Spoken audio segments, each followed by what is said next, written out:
हम गुजरात के पुनर्निर्माण ही नहीं बल्कि उसकी आगे की भी सोच रहे थे और इसका एक प्रमुख माध्यम हमने बनाया वाइब्रेंट गुजरात समिट को। एक गुजरात का आत्मविश्वास बढ़ाने और उसके जरिए विश्व से आंख मिलाकर बात करने का ये माध्यम बन गया। सहरा से मुंबई तक आधुनिक अमृत भारत ट्रेन शुरू होने से हमारे श्रमिक परिवारों को बहुत सुविधा होगी। देखिए, मोदी जी अभी आए मधुबनी में।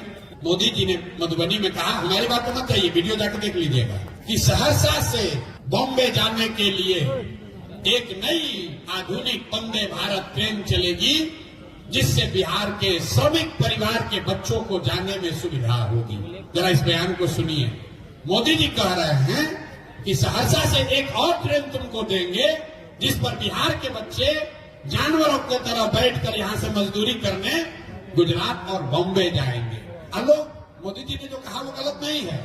गलत ये है कि पूरा बिहार का आदमी ताली बजा रहा है कि मोदी 4 गो और ट्रेन दिए, देखो कितना विकास हो रहा है। पत्रकार लिख रहा है, मोदी को बिहार की सौगात 4 नया वंदे भारत मिला। हम आदमी है जो कह रहे हैं इसका विरोध करते हैं।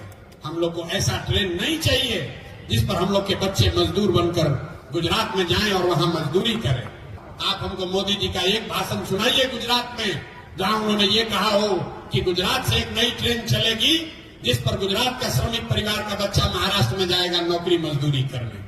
अरे भाई, गुजरात में श्रमिक नहीं है, गुजरात में श्रमिक नहीं है।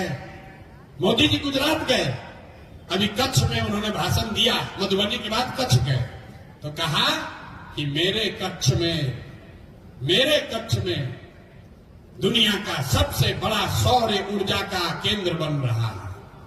मोदी जी प्रधानमंत्री हैं, वो गुजरात के भी प्रधानमंत्री और बिहार के भी प्रधानमंत्री।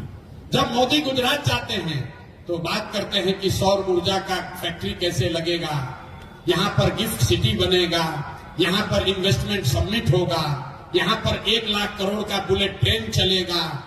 जब 75 साल का गुजरात होगा तो वो ऐसा दिखेगा। वही मोदी जब बिहार में आते हैं, मोदी वही हैं, अब बिहार में आते हैं तो उनका भाषण सुन लीजिए। यहीं आए थे अभी विक्रमगंज पीरो में तो कहा कि 8 करोड़ बिहारियों को 4 किलो अनाज मिलता रहेगा, ये मोदी की गारंटी है। अब लोग खूब ताली बजा रहा है। अरे भाई, 80 करोड़ लोगों को, देखिए भूल मत कीजिएगा, ऐसा नहीं कि गुजरात में 4 किलो अनाज नहीं बट रहा है। अनाज 80 करोड़ लोगों को देश में मिल रहा है, लेकिन अनाज का हवाला देकर वोट मांगने की जरूरत नेता सिर्फ बिहार में करता है क्योंकि यहां हम लोग जात और भात से ऊपर सोचने के लिए तैयार नहीं है। ट्रेन का स्टॉपेज बढ़ जाए, कहता भैया तुम्हारा सांसद काम किया है, कहता भैया बहुत हमारा सांसद अच्छा है। आरा में 2 गो सुपरफास्ट के पहले स्टॉपेज ना रहे, हो गए। यही है आपका एक्सपेक्टेशन कि पहले भैया ट्रेन बक्सर में रुकत रहे, पटना से चल के संपूर्ण क्रांति, अब औरों में स्टॉपेज हो गई सांसद जी के कृपा से। तो आपको 2 मिनट का ट्रेन का स्टॉपेज मिल गया, इसी पर आप वोट बेच दिए, तो आपका सुधार कैसे होगा? नहीं हो सकता है मेरे भाई। अगर सुधार चाहिए तो आपको सजग होना पड़ेगा।